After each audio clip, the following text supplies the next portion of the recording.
문제 70번입니다. 설명을 하고 여기에 집어넣을 거를 찾아라는 얘기죠. 절차 제한과 객체 제한에 대한 것을 이제 북라고 하는 사람이 방법을 제시했죠. 자, 요 내용을 다시 한번 정리하기 위해서 하얀 화면을 띄우겠습니다. 자, 우리가 프로그램을 짤 때 처음부터 이렇게 서술하듯이 프로그램을 짜는 것을 우리는 절차식, 옛날식 재래식이라고 하는 거고요. 이제는 그 프로그램을 짜기 위해서 사용되는 공간, 데이터들이 있을 거 아닙니까? 얘들을 따로따로 작성해서 이 데이터를 변경하는 프로그램을 따로 짜는 요 하나를 우리가 모듈이라고 보통 얘기하고, 그렇죠? 이걸 구조적 프로그램이다 이렇게 얘기합니다. 이것이 더 발전돼서는 이제 데이터와 어떤 기능들이 한꺼번에 묶여져 있는 객체 형태로 발전이 됩니다. 그렇습니까? 예. 자, 그러면 실제로 이제 이런 프로그램을 개발할 때 어떻게 개발을 하는 거냐면, 자, 객체 형태로 시각을 맞춰서 한번 개발해 볼게요.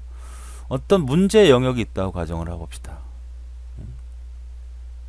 여러분 지금 이 강의를 듣고 있으니까 어떤 형태가 될까요? 학생은 사이트에, 어떤 사이트에 가입을 한다 이거죠. 가입한다. 그죠? 그 다음에 학생은 돈을 지불한다. 그지? 회사는, 회사라고 합시다. 회사 사이트라고. 회사 사이트는 아이들을 제공한다. 그죠? 수업을 들을 수 있는 아이들을 제공한다. 학생은 강의를 듣는다.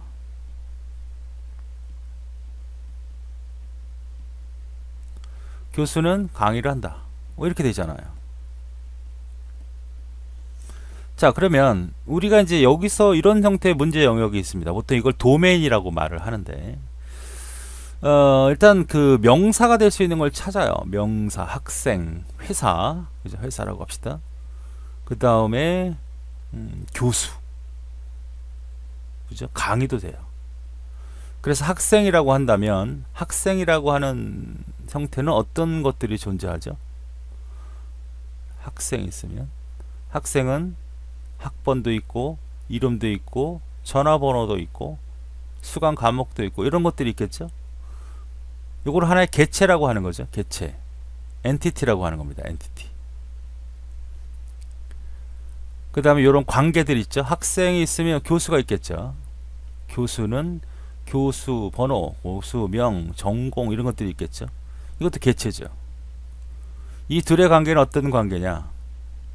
학생은 많고 n이고 교수는 한 명 걸. 이런 관계를 우리는 뭐라고 하냐면 릴레이션이라고 그래요. 그래서 이런 그림을 뭐라 그래요? ER 다이아그램이라고 하는 거죠. 그러면 이 학생에 대한 이 하나하나를 뭐라 그러죠? 이걸 속성이라고 하고, 이 학생에 대한 기능들이 있죠. 학생이 뭘 합니까? 학생이 강의를 할 수는 없는 거죠. 뭘 하는 거죠? 가입하고 지불하고 그다음에 듣는다 이거잖아요. 그러면 학생이라고 하는 개체를 하나 만들어요. 뭐가 있습니까?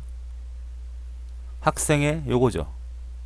이게 학번이고 이게 이름이고 이것이 주소고 전화번호라고 하면 이 속성들을 기억장소라고 해서 A, B, C, D.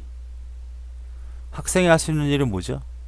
가입하기, 지불하기, 수강하기 이런 것들이 기능이죠. 얘네들은 사실 뭐죠? 동사형입니다. 동사형. 얘네들은 뭐죠? 명사형이죠. 명사형. 맞습니까? 네, 명사형. 그래서 동사형은 바로 뭐죠? 하나의 개체 안에서는 어떤 기능이 되는 거죠. 기능, 모듈. 그렇죠? 동사죠. 동사. 함수 이렇게 되는 거고, 학생들이 갖고 있는 기본적인 이런 요소들은 자료라고 하는 거죠. 자료 혹은 데이터. 그래서 이걸 우리가 뭐라 그래? 객체라고 하잖아요. 객체. 객체는 뭐 플러스 뭐, 자료 구조 플러스 함수. 자료 구조를 우리는 다른 의미로 속성, 어트리뷰트라고 하고, 함수, 기능 이거는 뭐라 그래? 메소드라고 그러죠. 그래서 객체는 어트리뷰트와 메소드의 결합이다. 이것이죠. 이것이 우리는 객체를 개발하는 거죠. 그래서 요것이 데이터가 되는 거, 기능이 되는 거잖아요. 자, 그렇다면 지금 이 상태에서 보면 옛날에는 이 절차식에서는 이 어떤 행위만을 다 함수로 만들고 정했단 말이죠. 이렇게 명사로 지칭하는 것까지는 없었다. 왜? 명사형이 하나의 객체니까. 객체 안에는 뭐가 존재하고 동사형인 함수들이 존재하는 거죠. 그러니까 객체일 때 이 명사형이 언급이 되는 거고, 이런 재래식, 절차식에서는 어떤 행위, 뭘 할 수 있다는 제어 기능만 서술했다 해서 바로 그러한 방법들을 제한한 부크의 어떤 내용들을 얘기하는 겁니다. 자, 그러면 문제를 다시 한번 가서 확인해 볼까요?